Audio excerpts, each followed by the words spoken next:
Ja, jag tänkte bara visa lite kort hur man kan med NotebookLM och till exempel vilken pdf som helst, som den här till exempel, med Python och den är i pdf-format, 352 sidor och ganska maffig att ta sig igenom. Så jag tycker det är helt briljant där. Jag behöver inte ens ladda ner den, utan jag kan bara flytta över så här, markera hela länken, kopiera den, lägg till ny källa, webbplats,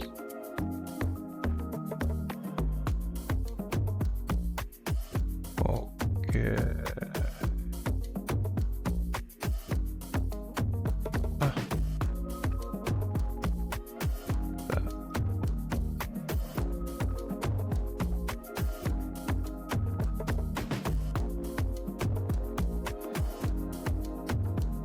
copy paste and start working here. Take a few seconds.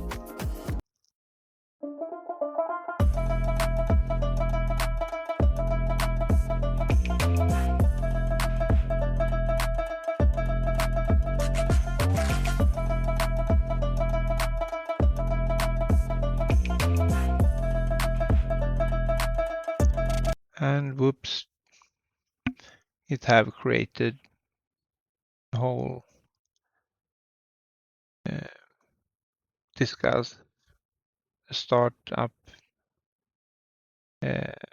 summary that I can click save as note here, and then I go back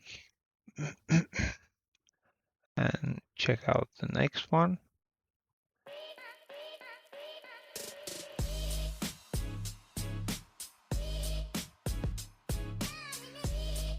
And save to note. And for me, I get really hyped to start studying myself when I see what tools you have, if you can use them the right way. It helps you organize, and your reader, you can just read the most important parts.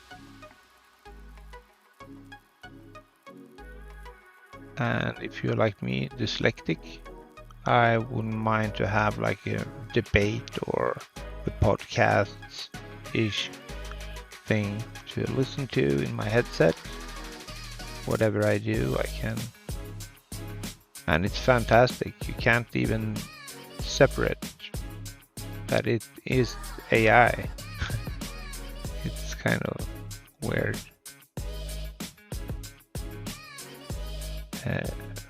Or fascinating is a better word. But just this first function, that it sorted up in different 1, 2, 3, 4, 5.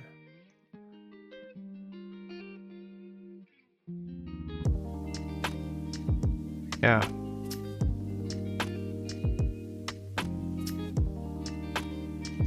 There we go. Molekylär biologi och bioinformatik. En översikt.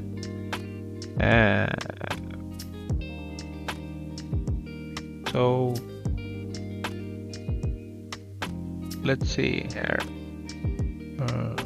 I think this is the first one, and then it goes 2, 3, 4, 5. So if I click on this Python opens up that one, and up here I can choose between notes, like get an overview of the most important parts. I can open with these various dots if I want to go into a certain part, but the most amazing is Studio. Of course, then you can like divide it and start with the first one.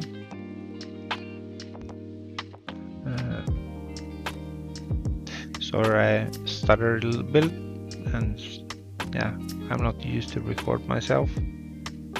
But here we go, and I click on that, Studio, and generate. And it will take a minute or so, maybe shorter. And that whole section will the AI dive into and create a podcast that is unbelievable. You can't even imagine. It blows my mind every time I tried it with different subjects. And you can take any topic, anything. You just have a source and you put it in there and you get a debate where to discuss this and that. So you get like, you can go and listen to it in your headset. And so I bought the Plus version, so I'm not limited to otherwise you have certain amounts of points every day, and that sucks. And the quality, sound quality is much better when you do it like this. So it was obviously a lot to go through, and I get back when it have generate the podcast and are ready to go. See you soon.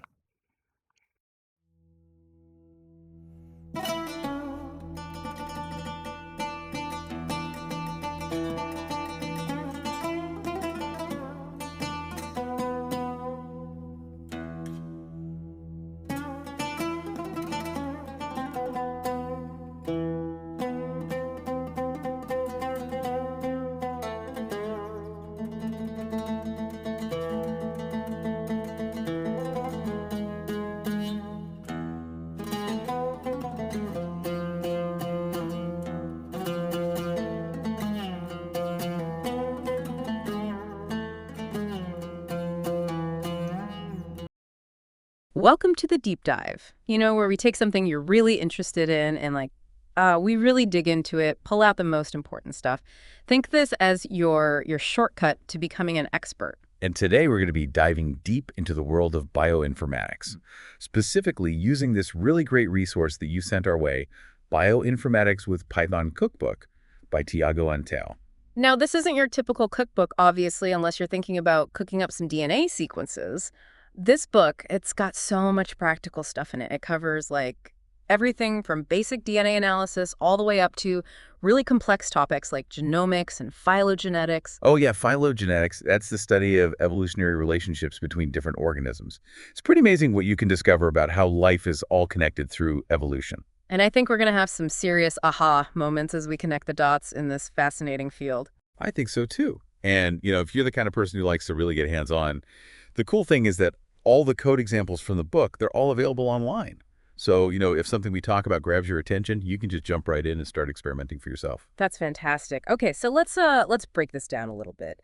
Bioinformatics sounds like, really technical, but at its core, it's really just about using computers to understand biology.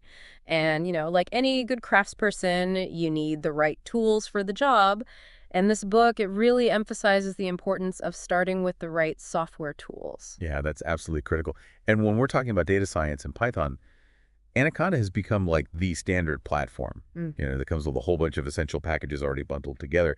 And then what's really cool is its connection to Bioconda. Bioconda. Yeah. Think of Bioconda as this spiralized toolbox that sits right inside Anaconda, designed specifically for bioinformatics. And what it does is it makes installing all these specialized software packages so much easier. Instead of spending hours or even days trying to get things to install correctly, you can focus on the actual biology you want to study. Oh, that sounds like a huge time saver for anyone who's ever struggled with software installation. It really is. It's a total game changer for accessibility.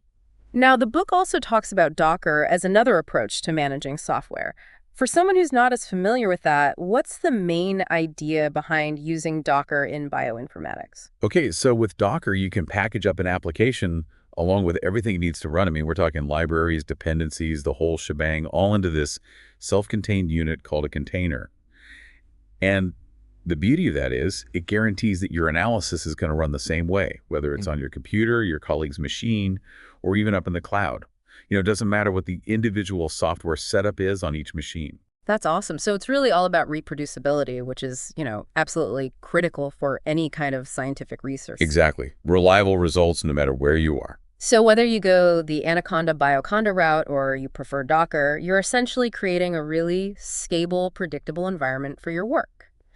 Now, the book goes on to talk about something that I thought was really interesting, and that's the idea of different programming languages working together. Ah, yes. Interoperability. Yes. In bioinformatics, you come across all these fantastic tools and techniques that have been developed in different programming languages.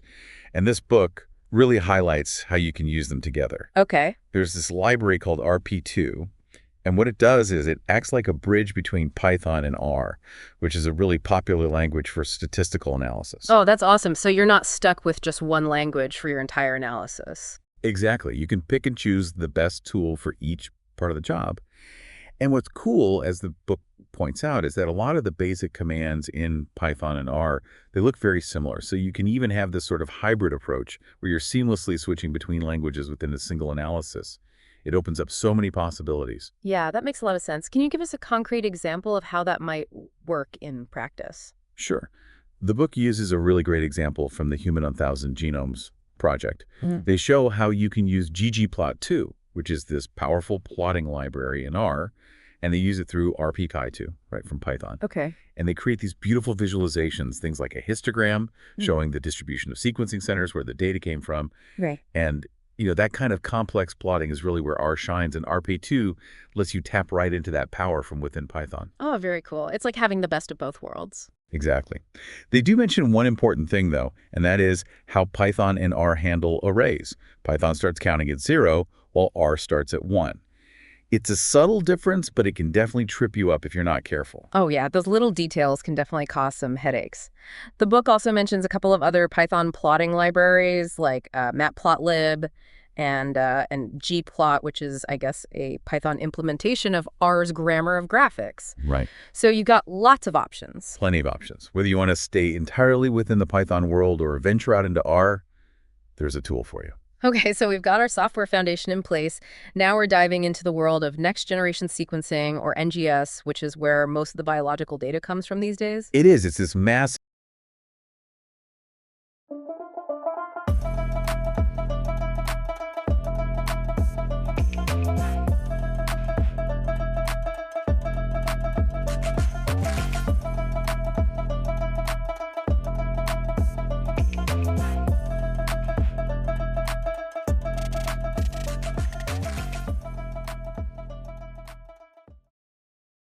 Welcome to the deep dive, where we take something you're really interested in and we figure out what the most important stuff is. Okay. The stuff that really matters, so you don't have to, Okay. you can just listen to this and get the shortcut. The cheat sheet. Yeah, the cheat sheet to being informed. All right. Exactly. Today we are doing a deep dive Yes. into bioinformatics. Bioinformatics. And we're using this fantastic resource Okay. that you provided called Bioinformatics with Python Cookbook Okay, great. by Tiago and Tao. Very cool. Second edition, published November 2018 Okay. by Pact Publishing. All right. So this isn't just some cookbook with recipes. Well, it is, Yeah. but it's recipes for analyzing DNA and and genomics and phylogenetics. Okay. It's pretty cool. So like it's more complicated. That's got some serious stuff in here. Yeah. Yeah, it's some serious stuff. Like if I want to understand DNA or genomics, which is like all the genes and stuff, right? Exactly. Like this is the cookbook for it. Yeah, and it takes you from really basic stuff all the way to some pretty advanced stuff. Okay, cool. And all the code is available online. Oh, nice. So if anything, sparks your interest, you can just download it. Yeah. Play around with it yourself. Okay, awesome. So bioinformatics sounds like really complicated, but it's really just... Well, in a nutshell, it's using computers to understand biology. Okay. That's it. That's bioinformatics. Okay. And, of course, just like any good worker, you need the right tools. Yeah. So this book really emphasizes building that foundation. Right. Getting the right software tools in place. Okay. And for data science with Python, Anaconda has become kind of the standard platform. Okay. And what's really cool is its connection to Bioconda. Okay. So Bioconda is like your specialized toolbox within Anaconda specifically for bioinformatics. Okay. And the insight here is that it makes installing all those specialized software packages super easy. So it takes away that pain. Oh, man, it's a game changer. Yeah. Because like anyone who's tried to install like a single piece of software knows that can be a nightmare. Yeah. Can be a nightmare for sure. And if you're installing like a whole suite. A whole bunch. That's like a whole. Oh, yeah. You're talking days, weeks even. Yeah. Yeah. Okay. So Bioconda with Anaconda is one way to go. Another option the book mentions is Docker. Okay, Docker. What's that? So Docker lets you package up an application, all its dependencies, libraries, everything, into this nice self-contained unit called a container. Okay. And the real advantage here for bioinformatics is reproducibility. Like, imagine guaranteeing your analysis will run the same way. On your computer, my computer, in the cloud. It doesn't matter what the underlying software is. Yeah, because that's a huge pain. Huge pain, yeah. It's like having different versions and totally different operating systems, different different versions of Python, all that stuff. Yeah. Docker eliminates that. Cool. So it's a really powerful tool. Okay, so whether it's Anaconda Bioconda or Docker. The goal is to have a consistent, dependable environment for your work. Okay, that makes sense. Now, the book also mentions this idea of different programming languages working together. Interoperability. Yes. Very cool concept. So what is that? So, in bioinformatics, you often find tools written in different languages. Okay. And the book highlights this library, RPY2, which lets you run R code within Python. Okay, cool. So it's like a translator. So like you don't have to just use one. Exactly. You can mix and match. Okay. And what's really interesting is they point out how some commands look almost identical in Python and R. Yeah. So you can really leverage the strengths of each language. Okay. Do what you need to do. Cool. And they give this great example from the Human 1000 Genomes project. Okay. Where they use R's ggplot2 library. Okay. Which is fantastic for plotting through RP2 to create a histogram of sequencing center names. Okay.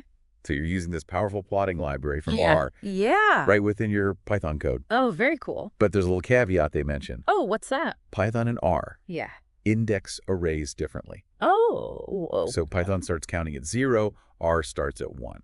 That sounds like a recipe. Oh, yeah. For some serious... For a headache, for sure. Yeah, okay. Got to watch out for that. Definitely. Okay, so they also mentioned some other Python plotting libraries. Right. So you've got matplotlib, which is very popular in Python. Yeah. And there's even a Python implementation of the grammar of graphics called ggplot. Oh, wow. So you have a lot of flexibility. Okay, very cool. Whether you stay in Python or you want to bring in R. Okay, so we've got our software foundation now. Yep. We're ready to dive into some next generation sequencing or NGS data. All right, this is where the bulk of the data comes from these days. That's right. And the book's careful to say it's not going to cover every single NGS technique. Okay. I mean, that would be a book in itself, right? Yeah. Instead, it focuses on common analytical steps that you encounter when working with this data. Yeah. And often uses data sets like the 1000 Genomes project to illustrate these steps. Okay. So it's very practical. Very cool. And what I think is really cool is they emphasize the species independence Oh, okay. of many of the Python methods. Okay. So whether you're studying humans or plants or bacteria, Yeah. these techniques can be applied. Oh, wow. So one set of tools, one set of code Right. can be applied to a huge range Oh, of yeah. biological questions. Yeah, so that's a big deal because That was huge. If you don't have to... reinvent the wheel every time. Yeah. Yeah. It's really powerful. Yeah, okay, cool.